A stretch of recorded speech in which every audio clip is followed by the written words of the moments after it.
क्षणार्धेनापि तुलयेन स्वर्गं न पुनर्भवम्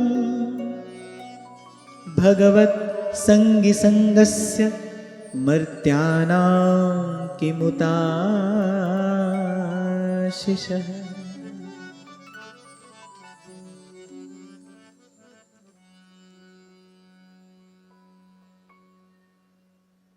तो भगवान के प्रेमी भक्तों के अल्पकाल के समागम का भी परम लाभ बताते हुए महादेव कह रहे हैं, यदि भगवान के प्रेमी भक्तों का संग प्राप्त हो जाए तो कह रहे दास मिले हरिदासा और जन्म जन्म की पूरी आशा। क्यों? क्योंकि हरि रीझे तो मुक्ति दे और हरिजन हरि ही देत। व्यास बड़े हरि के जना कियो बड़ो उपकार। हरि शोधन हृदय दियो छुड़ा दियो संसार।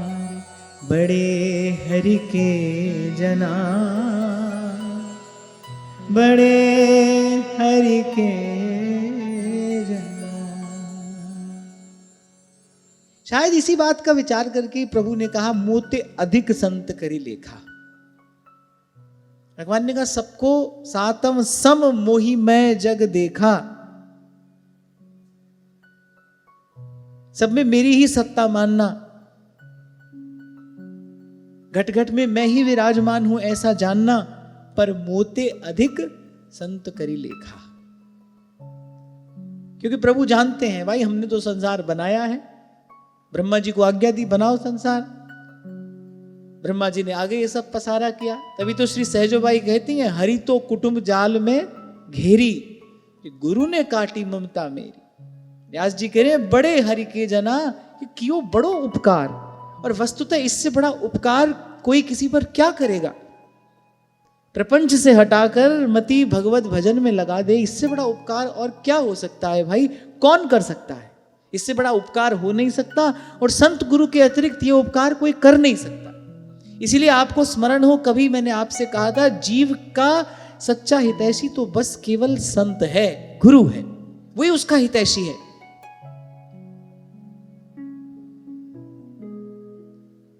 हाँ हरि तो कुटुंब जाल में घेरी, गुरु ने काटी ममता मेरी। हरि ने 5 चोर दिए साथा, गुरु ने लई बचाए अनाथा। राम तजू गुरु ना बिसारू। यहां भगवान के रूप ध्यान की विधि महादेव ने प्रथम कही और कहा जब भगवान प्रकट हो जाएं तो भगवान से मांगना क्या? क्योंकि जब भगवान प्रकट होंगे तुमसे कुछ मांगने के लिए कहेंगे, फिर भगवान से मांगना क्या है? अथान घांग्रे स्तव कीर्ति तीर्थयो रंतर बहि स्नान विधूत पापमना भूतेष्वनुक्रोश सुसत्वशीलिना स्यात् संगमो नुग्रह एष नस्तव। सबसे पहले कहा जो आपके चरण हैं ये संपूर्ण पाप राशि को हर लेने वाले हैं। अभी 2 दिन पहले हमने इसी भाव पर चर्चा की। श्री चरण कमलों का जो ध्यान है वो अंदर का मार्जन कर देता है। सबसे पहले वो त्रिताप को दूर करता है, तापत्रय विनाशाय। सबसे पहले वो त्रिताप को दूर करेगा और अंतर को स्वस्थ कर देगा, पुष्ट कर देगा। और फिर उस भजन की खुमारी, फिर उस भजन का आनंद, फिर उस भजन का रस प्रकट होता है, जिसके लिए श्री ध्रुवदास जी कहते हैं तिहि रस के बल। और जब वो रस प्राप्त हो जाता है फिर सब ते बेपरवाह रहत हैं।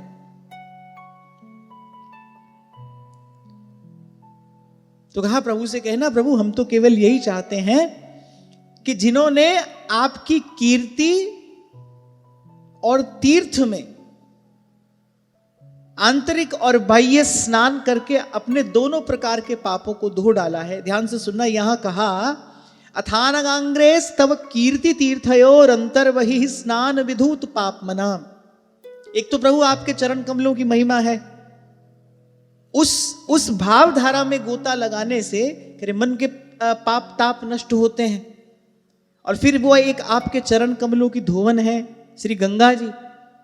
बोले इस प्रकार इन दोनों तीर्थों में, श्री गंगा जी में स्नान करने से बोले देह के जो पाप ताप है वो नष्ट हुए, और जो ये आपकी कीर्ति तीर्थ है, भगवान की कीर्ति भी तीर्थ है। मैं आपसे बार बार कहता हूं ना, तीर्थ में गोता लगाने का मन हो, कहीं जा सको बहुत अच्छी बात है, नहीं तो किसी सत्पुरुष के मुख से निसृत होने वाली भगवान की लीला कथा का श्रवण करो। वो तीर्थों का तीर्थ है, वो महातीर्थ है। मुद मंगलमय संत समाजू, जो जग जंगम तीरथ राजू, जो जग जंगम तीरथ राज। तो पहले तो इस भाव में हमारी निष्ठा हो, श्रद्धा हो कि भाई ये जो नित्य प्रति हम यहाँ पर बैठकर ये कथन श्रवण कर रहे हैं, ये जो भगवान की लीला कथा का गान कर रहे हैं, श्रवण कर रहे हैं, ये महातीर्थ है, ये तीर्थों का तीर्थ है। पहले तो इस बात में हमारी निष्ठा हो, इस बात में हमारी श्रद्धा हो, और फिर इसमें मार्जन करने की विधि हमको ज्ञात हो। तो फिर मज्जन फल पेखिए तत्काला, काक होई पिक बकहूं मराला।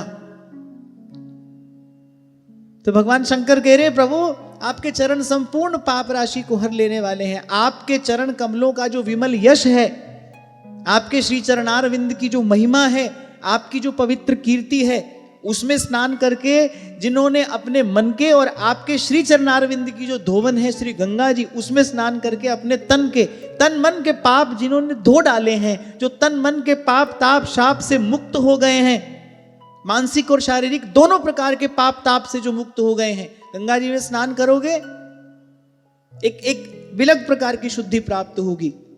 भगवान की ये जो सत्कथा रूपी पवित्र कीर्ति रूपी जो ये विमल धारा है, इसमें अवगाहन करोगे फिर मन शुद्ध हो जाएगा।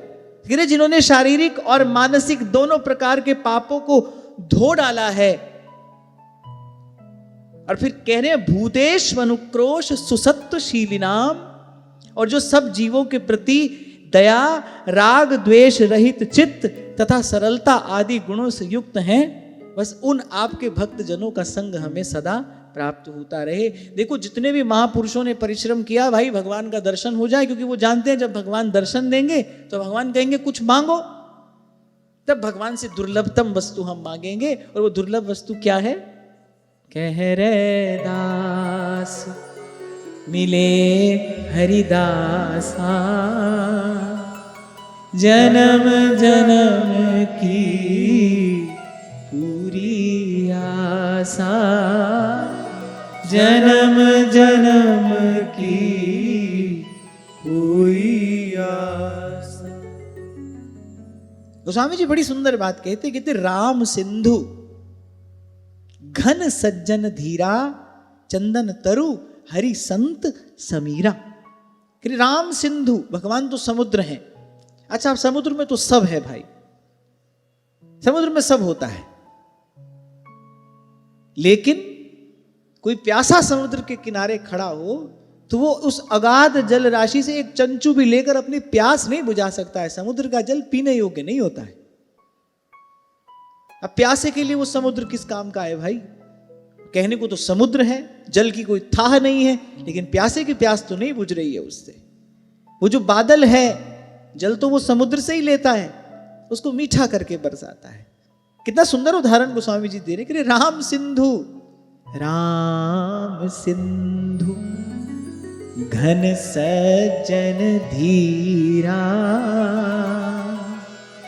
चंदन तरु हरि संत समीरा, चंदन तरु हरि संत समीरा। संत है, जैसे भक्तों का कहना है नैन निकट काजर लसे पे दर्पण दिखलाए।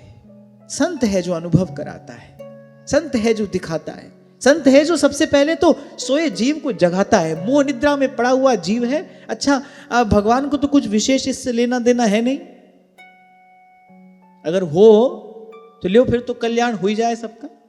तो भगवान को तो इससे कुछ विशेष लेना देना नहीं है, वो तो अपनी लीला में, अपने आनंद में मग्न है। परम श्रद्धेय श्री स्वामी रामसुखदास जी महाराज यही कहा करते थे, बोले ईश्वर के हृदय में जीव के कल्याण का कोई विशेष संकल्प नहीं है, थोड़ा बहुत है, वो थोड़े बहुत से थोड़े बहुत का हो जाता है, थोड़ा बहुत संकल्प है, बोले लेकिन कोई विशेष संकल्प नहीं है। बोले जीव के कल्याण का विशेष संकल्प तो साधु के हृदय में होता है, संत के हृदय में होता है। और भगवान ये बात जानते हैं, इसीलिए कहते हैं भाई मोते अधिक संत करी लेखा, राम ते अधिक राम करी दासा, करे मोरे मन प्रभु अस विश्वासा। गोस्वामी जी कह रहे तुलसी पूजे एक के दो पूजे जाएं। और ये देखो ये कितना बड़ा प्रमाण है, कह रहे तप करना, दीर्घ काल तक तप करोगे भगवान प्रसन्न होंगे, और जब भगवान प्रसन्न हो जाए तो उनसे मांगना क्या, साधु संगति करो अनुदिन राति। आपके प्रिय भक्तों का हमको संग देना। आप इस बात को मान लीजिए कि ये दुर्लभ प्राप्ति है, ये दुर्लभ प्राप्ति है। ये आज जो चारों तरफ कथा सत्संग के नाम पर हो रहा है, तो कहने को कथा सत्संग है ना भाई, महादेव बताते हैं सत्संग का लक्षण क्या है, कि जिसके आदि मध्य और अवसान में केवल केवल केवल भगवान की बात हो, भगवत चर्चा हो, भगवत वार्ता हो, इधर उधर का कहना सुनना, यहां वहां की बात। अभी मैं तो आपसे कहा ही करता हूं भाई, कहने को तो बहुत कुछ है, बात गड़गड़ के सुनानी हो, मनोरंजन करना हो। भगवत रसिक देव तो कहते ही है, कहते नाचे गावे चित्र बनावे और काव्य करें चटकीली, पर सांच बिना हरि हाथ न आवे, सब रहनी है ढीली। तो सत्संग दुर्लभ है भाई, सत्पुरुषों का समागम दुर्लभ है, संत समागम हरि कथा तुलसी दुर्लभ दोए। अच्छा गोस्वामी जी ये बात कह रहे हैं कब, जब तो यत्र तत्र संतों का दर्शन होता था उस समय उनको दुर्लभ है।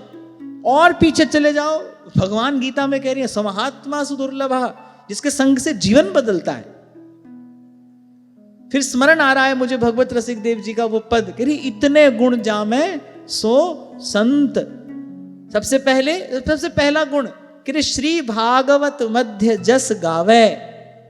इसके दो अर्थ हैं, बोले एक तो जो श्रीमद् भागवत में भगवान का यश वर्णित है, अभिदार तो यही है, श्रीमद् भागवत में जो यश वर्णित है उसका गान करे, और भागवत का अर्थ भक्त भी है। बोले भक्तों के बीच में बैठ के जो भगवत यश गाए, तो श्री भागवत मध्य जस गावे, कह श्रीमुख कमला कंत, जो श्री हरि की पवित्र कीर्ति का, विमल कीर्ति का सतत निरंतर गान करता हो, उसमें जिसकी प्रीति हो, निष्ठा हो, हरि को भजन, कह साधु की सेवा, सर्वभूत पे दाया, हिंसा दंभ लोभ छल त्यागे, और बिस सम देखे माया, सहनशील आशय उदार, वाणी में बहुत खंडन मंडन ना हो, सहनशील आशय उदार, और अति धीरज सहित विवेकी। विवेकी होगा तभी वेद शास्त्र की बात का मर्म कह पाएगा, नहीं तो बहुत बार ऐसा देखा जाता है, कहने वाला थोड़ी देर के बाद अपनी बात काट देता है, पहले कुछ कहता है थोड़ी देर के बाद अपनी काट देता है बात। क्यों? क्योंकि कोई अपनी निश्चित उपासना पद्धति तो है नहीं, थोड़ी बात यहां से सुनी, थोड़ी बात यहां से सुनी, कुछ बात यहां से पढ़ी, कुछ बात यहां से पढ़ी। आपको यहीं बाहर बोर्ड लगा हुआ मिल जाएगा कहीं दीवार पे, यहां वहां 6 महीना में और भागवत जी के वक्ता बनिए। अच्छा अब तो ये और लिखा जाने लगा है, बोले प्रमाण पत्र सहित। हो सकता है लोगों ने सर्टिफिकेट मांगना शुरू कर दिया हो, पढ़िए भागवत तो दिखाओ, प्रमाण पत्र दिखाओ। अरे यहां MA PhD का प्रमाण पत्र ऐसे मिल जाता है, कौन बड़ी बात है? और कौन है जो 6 महीना में किसी को भागवत पढ़ा सके? 6 जन्म में भी भागवत का मर्म समझ में आ जाए तो कल्याण हो जाए। ये तो परम हंसों की संगीता है। श्रीमद् भागवत को समझने के लिए अब हम लोग तो अनधिकार चेष्टा कर रहे हैं, ये तो परम हंसों की संगीता है। प्रत्येक अध्याय के विश्राम में पढ़िए, पारमहंस्यां संहितायाम, बोले परमहंसों की संगीता श्रीमद् भागवत। तो भागवत को समझने के लिए तो भाई कोई परमहंस चाहिए, ले या 6 महीना में, और आप ऑथेंटिक वक्ता बन गए श्रीमद् भागवत के। ऐसा करने से धर्म का प्रचार होगा, ऐसा करने से धर्म का लाभ होगा या धर्म की हानि होगी?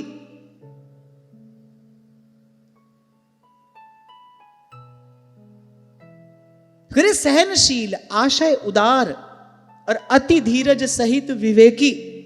सबसे पहली बात तो इतना विवेक होना चाहिए, क्या कहना है, कब कहना है, कैसे कहना है। बात को कहने का भी एक तरीका होता है ना। सबसे पहले तो उसको यह स्पष्ट हो कहना क्या है, कहने योग्य बात है क्या, यहां से क्या कहा जाए, यह स्थान क्या कहने के लिए है, हमारी तुम्हारी बात करने के लिए नहीं है। देश, राजनीति, समाज, इसके लिए चर्चा करनी हो तो अलग सभा बैठाओ, व्यासपीठ इसके लिए नहीं है।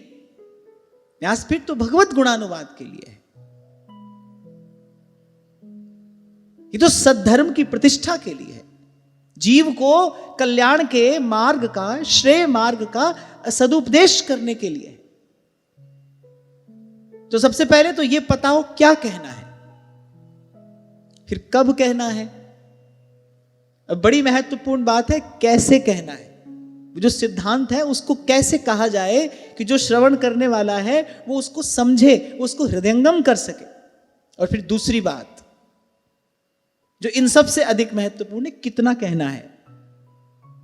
कितना कहना है, देखो सब बात सबके काम की नहीं है और प्रत्येक बात का अधिकारी प्रत्येक व्यक्ति नहीं है, तो उसको इस बात का भी किंचित विवेक होना चाहिए।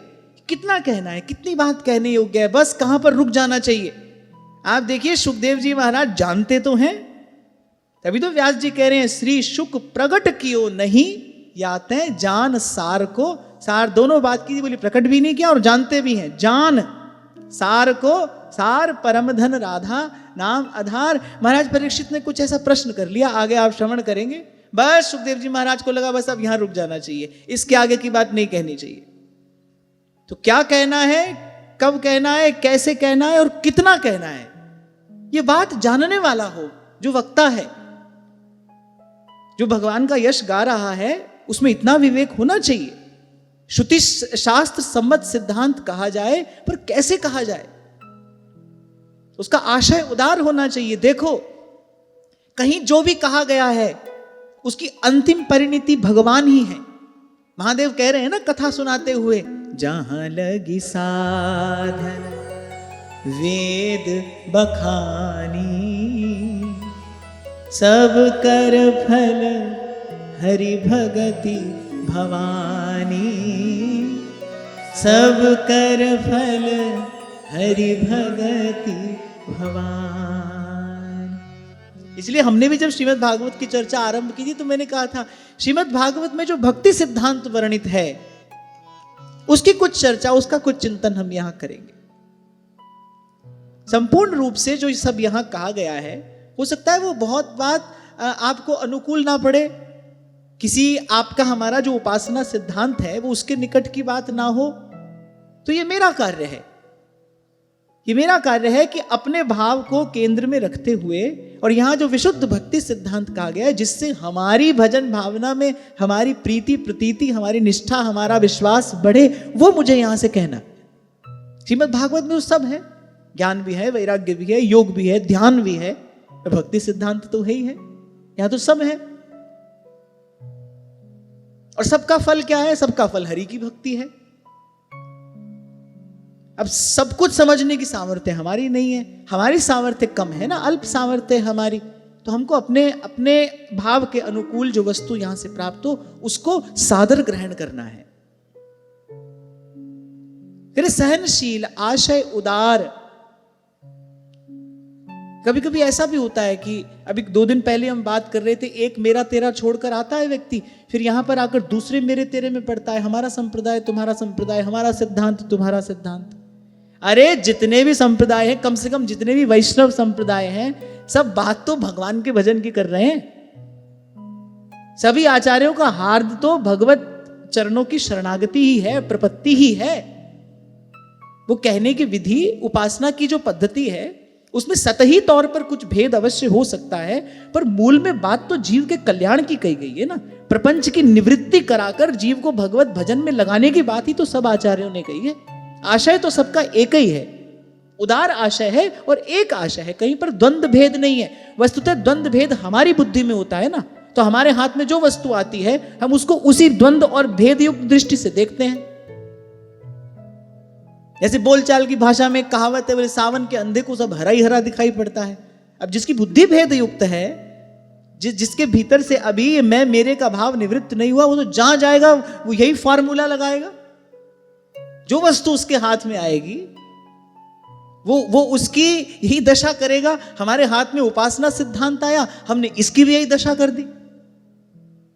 तभी थोड़ी देर पहले मैंने कहा, अरे परमहंसों की संगीता है ये, श्रीमद् भागवत का सिद्धांत कहने के लिए आचार्यों की कृपा आवश्यक है। सुदीर्घ काल तक शास्त्र का चिंतन मनन योग्य गुरु के मार्गदर्शन में रहकर किया गया हो। बार बार कहता हूं आपसे, गुरुमुखी विद्या है, ये ब्रह्म विद्या है। श्रीमद् भागवत तो ब्रह्म विद्या है। जितना कुछ पढ़ा गया है उसकी परीक्षा यही होती है कि श्रीमद् भागवत समझ में आता है कि नहीं आता। विद्यावताम भागवते परीक्षा सर्व वेदे इतिहासा नाम सारम सारम समुद्रितम। सार की बात यहां भगवान वेदव्यास ने कह दी है। तो खैर मैं ये कह रहा था कि कथा सत्संग दुर्लभ है, भगवान की कृपा से ही प्राप्त होता है। संत विशुद्ध मिलहि परिते ही सिद्धांत है, चित्तमहि राम कृपा करी जय। तो सहनशील आशय उदार अति धीरज सहित विवेकी, तृष्णा दंभ लोभ छल त्यागे और गहे अनन्य व्रत एकी। इंद्रिय जित अभिमान न जाके, ऐसा संत हो तो करे जगत को पावन और भगवत रसिक तासु की संगति तीनों ताप नसावन। इतने गुण जामे सो संत। अब बताओ ऐसा संत मिलना दुर्लभ है कि नहीं? तो भगवान ही कृपा करें तो भाई ये वस्तु प्राप्त हो सकती है। अच्छा, इसके बिना विश्राम नहीं है, इसके बिना जीव का उद्धार नहीं है। जब तब साधु तारसी। हाँ, कबीर जी ने भी सिद्धांत कह दिया, बोले भाई अंतिम बात यही है, आज समझ लो कभी समझ लेना, इस प्रपंच से जीव का उद्धार भगवान नहीं कराएंगे। बोले जब तब साधु तारसी, साधु कराएगा, संत उद्धार कराएगा। क्या उपदेश महादेव प्रचेताओं को कर रहे हैं, गुरु के रूप में विराजमान हैं, प्रचेता शिष्य हैं। क्या कह रहे हैं महादेव? बोले ऐसे भगवान के रूप का ध्यान करना, दीर्घ काल तक चिंतन करना, उनका आराधन करना, और जब भगवान प्रसन्न हो जाए तो मांगना क्या? सत्संग मांगना। आपके प्यारे भक्तों का हमको संग मिले। और कैसे होते हैं भगवान के भक्त बता दिया, जिन्होंने अपने दैहिक और मानसिक तापों को आपके कीर्ति तीर्थ में स्नान करके धो डाला है। और फिर कुछ लक्षण बताए हैं भक्त के, कि सब जीवों के प्रति दया जिनके हृदय में है, जीवे दया और नामे रुचि। सब जीवों के प्रति दया जिनके हृदय में है, जिनका चित्त राग द्वेष रहित हो गया है। श्री गीता जी में भगवान ने सन्यासी का लक्षण ही यही बताया, ज्ञेयः स नित्य सन्यासी यो न द्वेष्टि न कांक्षति। वहां ऐसा नहीं लिखा है कि अमुक रंग का वस्त्र पहनने वाला हो, ऐसी उसकी वेशभूषा हो, वहां ऐसी कोई बात नहीं की। भगवान ने कहा ज्ञेयः स नित्य सन्यासी यो न द्वेष्टि न कांक्षति, जो राग द्वेष से मुक्त हो गया है, बोले वो सन्यासी है। अच्छा, राग द्वेष से मुक्त तो कोई घर में रहकर भी हो सकता है, और नहीं हो तो वन में रहकर भी नहीं हो।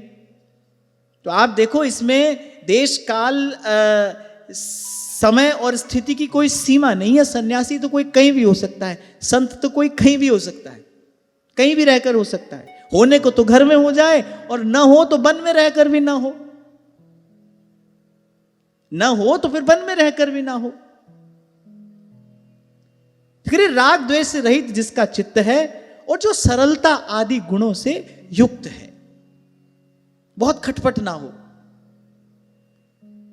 बहुत जीवन में छिपाव बनाव दुराव ये सब ना हो, सरलता आदि गुणों से युक्त हो, बोले उन आपके भक्त जनों का संग हमें सदा प्राप्त होता रहे, यही हम पर आपकी बड़ी कृपा होगी। हे प्रभु, आप जगत गुरु हैं, आप ही जीव के कल्याण का एकमात्र हेतु हैं। हम आपकी शरण में आए हैं, हम दीन हैं, अभी तो माया और काल के अधीन हैं। आपके चरणारविंद का आश्रय लेकर आपकी शरण में आए हैं, हम पर प्रसन्न होइए, हम पर दया करिए, कृपा करिए, और बस यही वरदान हमको प्रदान करिए। इसके अतिरिक्त हम कुछ नहीं चाहते।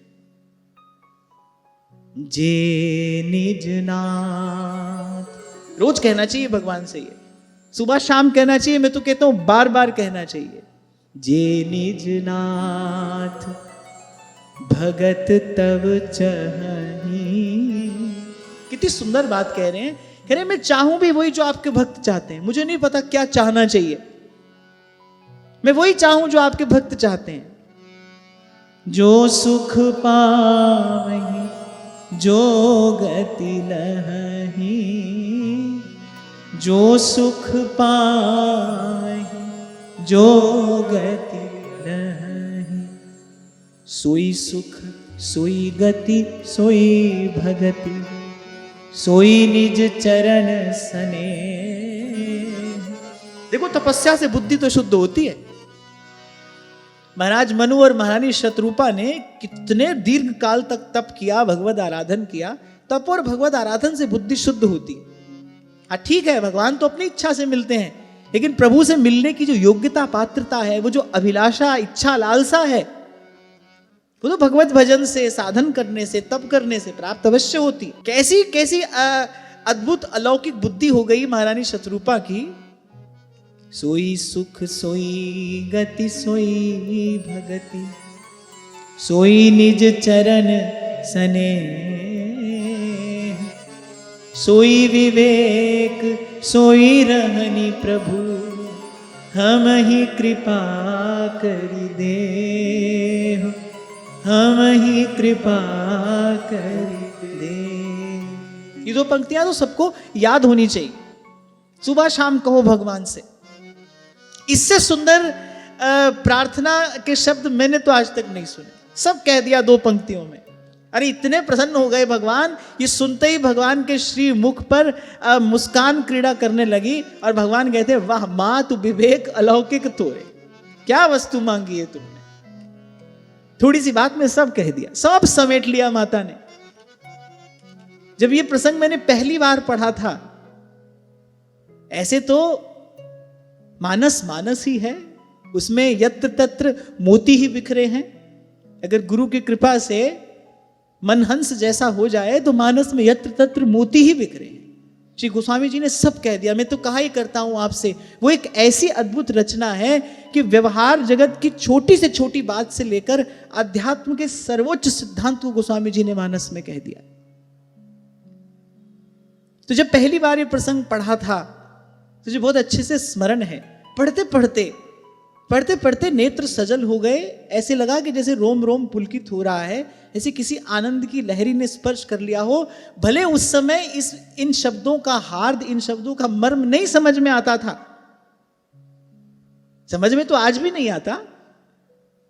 जो भी प्रभु कृपा करते हैं, जितना मन बुद्धि में प्रकाश होता है सो उनकी कृपा है। पर तो भी उन शब्दों में, उस भाव में कुछ ऐसा था। कितने दिन तक इसी का विचार होता रहा कि देखो कैसी कैसी अद्भुत अलौकिक बुद्धि माता शतरूपा की हो गई भगवत आराधन करने से। भगवान ने कहा कुछ मांगो। क्या मांगा उन्होंने? बोले प्रभु जो आपके भक्त चाहते हैं वही मैं चाहूं। जे निज नाथ भगत तब चाहूं,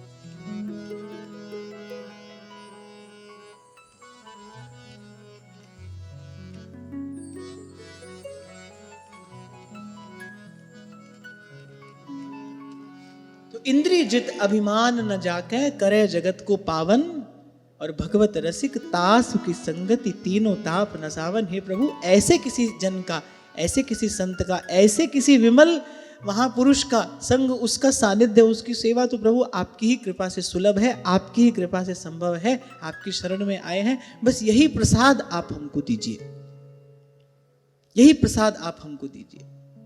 पहले तो प्रभु के सन्मुख होना ही दुर्लभ है, पहले तो प्रभु के सन्मुख होना दुर्लभ है, और सन्मुख जीव हो जाए तो प्रभु से क्या कहना चाहिए, इस बात का ज्ञान, इस बात का बोध तो बिना गुरु कृपा के हो ही नहीं सकता। आज तक क्या मांगते आए प्रभु से, क्या मांगा?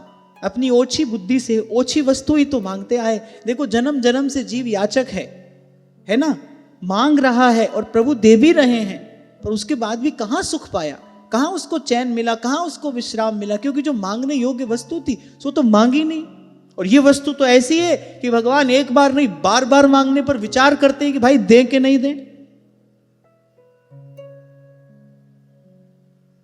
यहां पर एक बात सुनिश्चित है, और इस प्रसंग से ये और स्पष्ट हो जाता है कि जैसे पिता अपने बालक को सिखाता है ना, ऐसे गुरु मातृवत भी होता है, गुरु पितृवत भी होता है।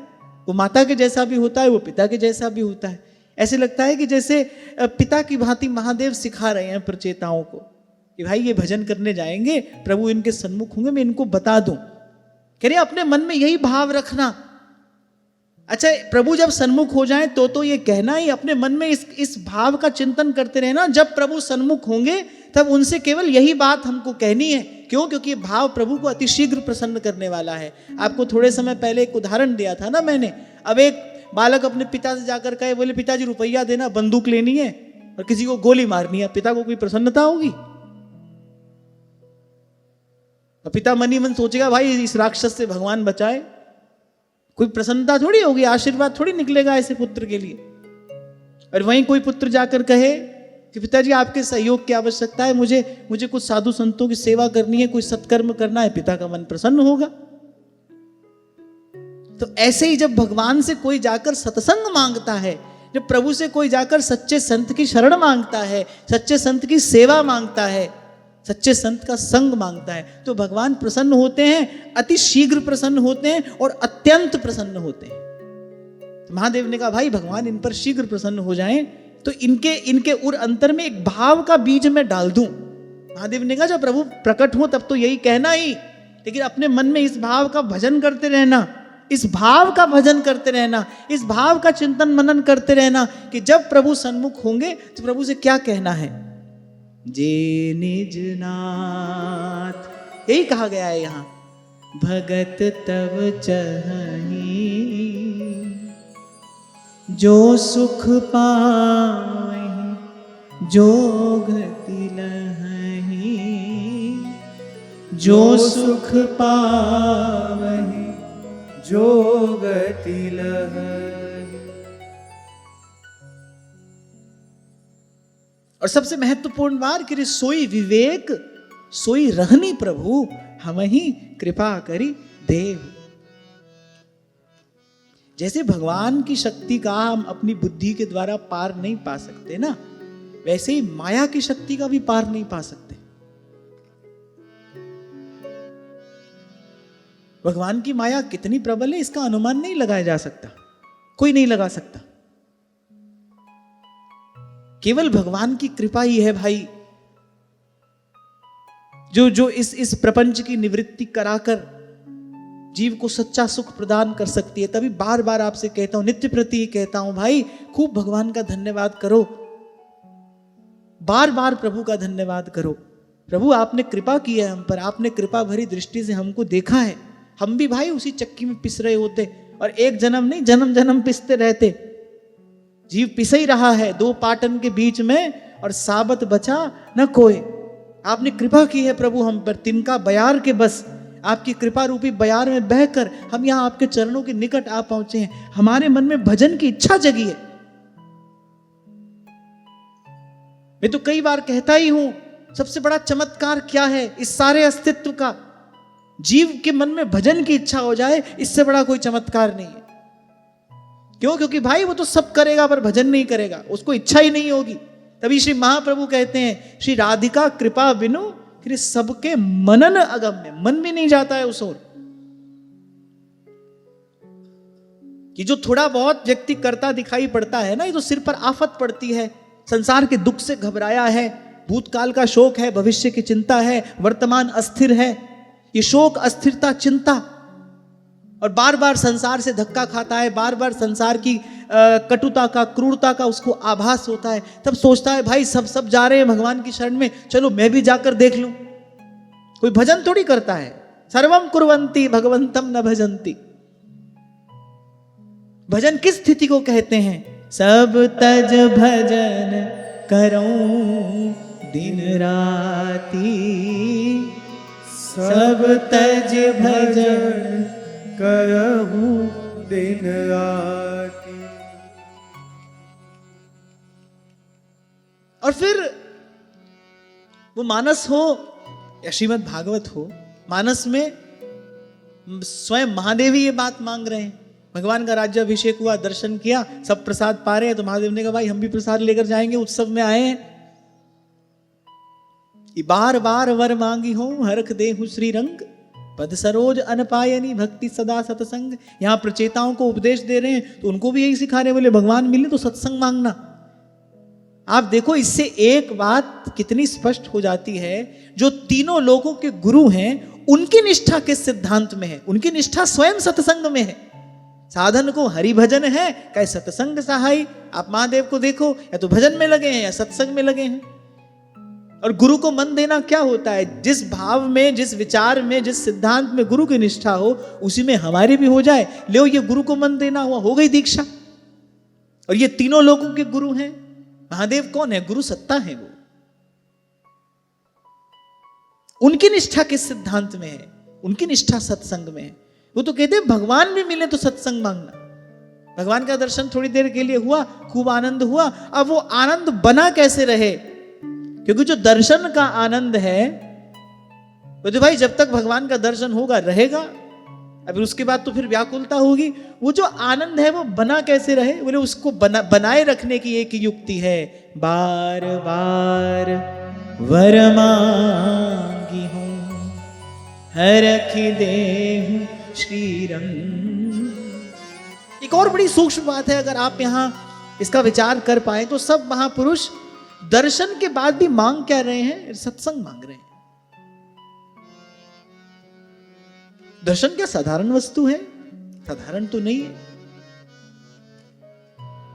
पर फिर भी दर्शन का फल, दर्शन का प्रसाद भी महापुरुष सत्संग ही चाहते हैं। वो उद्धव जी हो, पहले तो थोड़ा उदास हुए जब भगवान ने कहा भाई अब हम जा रहे हैं अपने धाम को, थोड़ा उदास हो गए। भगवान ने कहा तुम भी उदास हो गए। अच्छा, यहां भगवान ने जैसे मित्र मित्र को प्यार भरा ताना मारता है ना, यहां तो ये इस वाक्य में छिपा हुआ भाव यही है। भगवान ने कहा बड़े ज्ञानी हो उद्धव, तुम भी उदास हो गए। मंद मंद मुस्कुराते हुए श्री कृष्ण ये बात कह रहे हैं। वो जो ब्रज में गए थे पत्र लेकर, वो बात याद करा रहे, बोले बड़े ज्ञानी हो, तो तुम तो समत्व को उपलब्ध हो, तुम तो सर्वत्र मेरा ही दर्शन करते हो, तुम तो कहते हो कि मैं घटघटवासी हूं, अंतर्यामी हूं, और तुम्हारी ऐसी बुद्धि, तुम्हारी ऐसी भावना सिद्ध है, तुम क्यों उदास हो रहे हो? जैसे मित्र कभी कभी विनोद में कोई बात कह देता है ना, कुछ कहना भी है लेकिन ऐसे सीधे भी नहीं कहना है, और भगवान तो वल्गु वाक्य है ही, तो ऐसे कहा, मैंने क्यों, तुम क्यों उदास हो रहे हो? अब उद्धव जी तो सखा है ना, भगवान कह रहे नोद्धवो भी मन्यु, बिल्कुल मेरे जैसे ही हैं। फिर भगवान ने कहा क्यों, मेरी माया से डर लगता है? तो उद्धव जी ने कहा अरे माया से कोई डर नहीं लगता है, आपकी माया को तो हमने जीत लिया है, आपके प्रसाद के बल पर कि माया को तो जीत लिया है।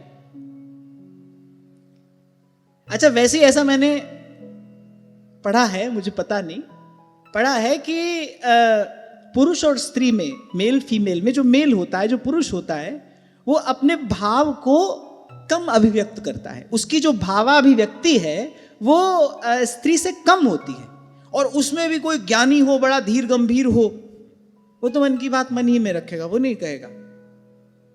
तो उद्धव जी तो बड़े ज्ञानी हैं, पर आज कहे बिना रहा नहीं गया, सो कह दिया। बोले नहीं नहीं, भय तो किसी बात का नहीं है, चिंता भी किसी बात की नहीं है, आपकी बड़ी कृपा है, आपका प्रसाद हमको मिलता रहा है, आपके प्रसाद के बल पर आपकी माया को तो हमने जीत लिया है। अब क्या बताएं। भगवान ने कहा नहीं नहीं बताओ, क्यों उदास हो। अब उद्धव जी ने कहा अब क्या बताएं, बस ये जो आपका ये मुख चंद्र है ना, इसका दर्शन नहीं होगा। आपके जो वो वल्गु वाक्य है ना, वो श्रवण करने को नहीं मिलेंगे। मन ही मन भगवान ने कहा हाँ बेटा, मान गए तुम भी। तुम उस निर्गुण का उपदेश करने गए थे ब्रज की गोपियों को। यहां एक विमल सिद्धांत की प्रतिष्ठा होती है। जो लोग निर्गुण सगुण का झगड़ा करते हैं ना भाई, उनके लिए यहां पर उत्तर दिया गया। ऐसे तो भगवान ने गीता में ही उत्तर दिया, ब्रह्मणो ही प्रतिष्ठा हम। ऐसी स्थिति तो हो सकती है सूर्य हो पर धूप ना हो। होता है ना ऐसा, जाड़े के दिनों में कितनी बार ऐसा होता है, आकाश में सूर्य तो होते हैं, धूप नहीं होती। लेकिन ऐसी स्थिति नहीं हो सकती कि धूप हो पर सूर्य ना हो। जो निर्गुण है वो सत्ता है, वो उसका प्रकाश है। और भगवान के ने ब्रह्मणो ही प्रतिष्ठा हम, मैं उसका आधार हूं, मैं उसकी प्रतिष्ठा हूं, मैं उसका अधिष्ठान हूं। तो झगड़ा तो कोई है नहीं। और थोड़ी देर पहले मैंने कहा झगड़ा तो सब यही है ना भाई, आदमी की बुद्धि में झगड़ा है, सिद्धांत में कोई झगड़ा नहीं है। सिद्धांत बिल्कुल स्पष्ट है। अगर आध्यात्म का ही सिद्धांत अस्पष्ट होगा, फिर स्पष्ट यहां पर होगा क्या। अगर इस बात में उलझन होगी, फिर सुलझी हुई बात है कहां पर। यही तो एक बात है जो बिल्कुल सुलझी हुई है, पर सारा बवाल यहां आदमी की खोपड़ी में भरा है। अब उसके हाथ में ये वस्तु आती है, वो इसमें भी किंतु परंतु करता है, इसका भी अपनी मन बुद्धि से प्रयोग करता है, और वही परिणाम आता है। इसीलिए थोड़ी देर पहले मैंने कहा ये तो सदगुरु के चरणों में बैठकर ग्रहण की जाने वाली विद्या है। ये देखने में ग्रंथ है, पर होने में तो भाई भगवान है, ब्रह्म विद्या है। ये परम हंसों का पाथेय है। ये गुरु के मुख से ग्रहण किया जाना चाहिए।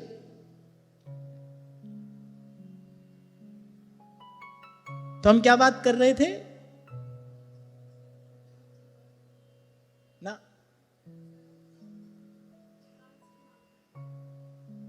हम ये बात कर रहे थे कि आप यहां ये विचार करिए कि महादेव की निष्ठा किसमें है, और गुरु के पीछे पीछे तो बिना किंतु परंतु किए बस चल देना चाहिए। अगर महादेव की निष्ठा इस सिद्धांत में है और वो त्रिभुवन के गुरु हैं, हम सब शिष्य हैं भाई, हमारी निष्ठा इसी सिद्धांत में हो। यही मैं आपसे सदा कहता आया हूं कि सत्संग मिल जाना एक बात है, सत्संग में निष्ठा होना, हमारी निष्ठा हो इस भाव में, इस विचार में, भाई हमारा कल्याण यही से होगा, हमारे लिए परम साधन यही है, हमारे लिए परम आधार यही है। इस भाव से आओगे, इस आदर बुद्धि से आओगे, तो सत्संग की विशिष्ट महिमा आपके सामने प्रकट होगी। मंदिर में भगवान के सन्मुख अब कोई यूं ही जाता है तो यूं ही आ भी जाता है, थोड़ा घना भाव लेके जाता है तो कुछ अनुभव होता है, और कोई बिल्कुल ही भगवान से मिलने ही जाए तो प्रभु मिलते ही हैं उसको, झांकी रही भावना जैसी। तो आप भी यहां जिस भाव से आओगे वैसा ही प्रसाद आपको मिलेगा। इस निष्ठा से, इस भावना से हम सत्संग का सेवन करें, ऐसी दृढ़ प्रतीति हो हमको, भाई यही हमारे लिए परम कल्याण का एकमात्र मार्ग है। भगवान ने हमको कृपा करके इस नौका में बैठा दिया है, और ये नौका भव से पार ले जाने वाली है। ऐसी आदर बुद्धि हो हमारी सत्संग के प्रति। हमारे मन में भी कभी इस बात के लिए व्याकुलता हो, कोई ऐसो भेटे संत मेरी लाहे सगली चिंत, ठाकुर स्यो मेरो रंग लावे, ठाकुर स्यो मेरो रंग लावे। कोई ऐसो रे सुखदाई जिन हरि की कथा सुनाई, तिस भेटे गति होए हमारी, तिस भेटे गति होए हमारी। नयस्य चित्तं बहिरर्थ विभ्रमं, तमो गुहायां च च विशुद्धमाविशत् यद्भक्ति योगानुगृहीतमञ्जसा मुनिर्विचष्टे ननु तत्र ते गतिम्। बोले जिस साधक का चित्त भक्ति योग से अनुग्रहित एवं विशुद्ध होकर ना तो बाह्य विषयों में भटकता है और ना अज्ञान गुहा रूप प्रकृति में ही लीन होता है, माने भीतर बाहर से जो शुद्ध भी हो गया है और सिद्ध भी हो गया है। सिद्ध माने अपने अपने स्वरूप में, अपने सिद्धांत में जिसकी स्थिति हो गई, मति जो है वो निश्चयात्मिका हो गई। यही बात अभी आपसे मैंने कही, हमारी मति निश्चयात्मिका हो जाए, निश्चय मान ले हम कि भाई सत्संग से ही हमारा कल्याण होगा। अगर हमको सुख मिला तो यहीं से मिलेगा। देखो कहीं भी किसी अन्य विषय में मन अगर जाता है तो सुख बुद्धि से ही तो जाता है। किसी स्थान पर कांटे बिछे हों, आपको दिखाई पड़ता हो, आप बैठोगे उस स्थान पर? नहीं बैठोगे। अरे मैले कुचैले स्थान पर पशु भी नहीं बैठता, अपनी पूंछ से साफ कर लेता है वो उसे। संसार में यदि मन भटकता है, संसार के विषय में यदि मन दौड़ता है तो सुख बुद्धि से ही तो दौड़ता है। उसको लगता है ना वहां सुख मिलेगा। इसका समाधान करना है। केवल वस्तु से, अपने मन को हटाने से या वस्तु अपने जीवन से हटाने से काम नहीं चल जाएगा भाई। कितनी वस्तु हटा लोगे? एक हटाओगे मन दूसरी पकड़ लेगा। वो तो एक हटने से पहले ही दूसरी का विचार कर लेता है। एक कामना पूरी होती नहीं और दूसरी पहले ही जन्म ले लेती है। वो दुर्गा सप्तशी में वर्णन आता है ना एक असुर का, क्या नाम है उसका? रक्तबीज है ना। उसके रक्त की एक बूंद गिरती है, दूसरा रक्तबीज पैदा होता है। तो कामना तो ऐसी है भाई। इस कामना को, इस कामना रूपी रक्तबीज को नष्ट करने वाली भक्ति भवानी है। श्री स्वामी सत्यानंद जी महाराज अपनी वाणी में कहते हैं ये बात, अब मोहे राम नाम लो लागी, अब मोहे राम नाम लो लागी, उदय हुआ शुभ भाग्य का भानु, उदय हुआ शुभ भाग्य का भानु, भक्ति भवानी जागी, भक्ति भवानी जागी, अब मोहे राम नाम लो लागी, अब मोहे राम नाम लो लागी। मेरी अवस्था बड़ी छोटी थी, शरीर की अवस्था बहुत कम थी जब श्री राम शरणम में मुझे महाराज जी की सन्निधि मिली। जब श्री स्वामी जी का सब सिद्धांत, जब सब साहित्य पढ़ा तो कुछ बात समझ में आती थी, कुछ बात नहीं समझ में आती थी। जब ये पद मैंने पढ़ा था पहली बार कि अब मोहे राम नाम लो लागी और उदय हुआ शुभ भाग्य का भानु, भक्ति भवानी जागी, जब ये शब्द मैंने पढ़ा, अच्छा ऐसा शब्द मैंने अन्यत्र नहीं पढ़ा, मेरे पढ़ने में नहीं आया जहां भक्ति को भक्ति भवानी कहा हो। और मुझे लगा कि श्री स्वामी जी ब्रह्मज्ञानी महापुरुष हैं, उन्होंने तो जो भी कहा है वो सत्य ही है, उसमें तो कोई किंतु परंतु के लिए स्थान ही नहीं है, कोई संभावना ही नहीं है। तो बड़ी देर के बाद ये बात जाकर समझ में आई, क्यों कहा भक्ति भवानी? क्योंकि वो जो कामना है ना, जो मन की कामना है, जो काम है, वो रक्त बीज के जैसा ही तो है। एक कामना पूरी होती है, उससे पहले अनेक कामनाएं हृदय में जन्म ले लेती है। उसकी एक बूंद गिरती है, लो दूसरा रक्त बीज तैयार है। और हृदय को निष्काम करने वाली कौन है? भक्ति ही तो है। तो वो जो काम रूपी जो रक्त बीज है, उसका समूल नाश करने वाली भक्ति भवानी ही है। उदय हुआ शुभ भाग्य का भानु, उदय हुआ शुभ भाग्य का भानु, भक्ति भवानी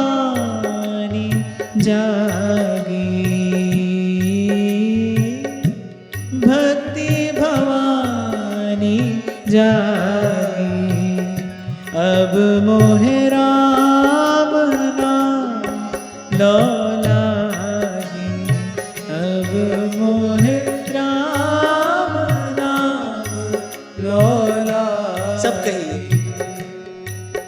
भजिए राम नाम सुखदाई, राम नाम सुखदाई। भजिए राम नाम सुखदाई,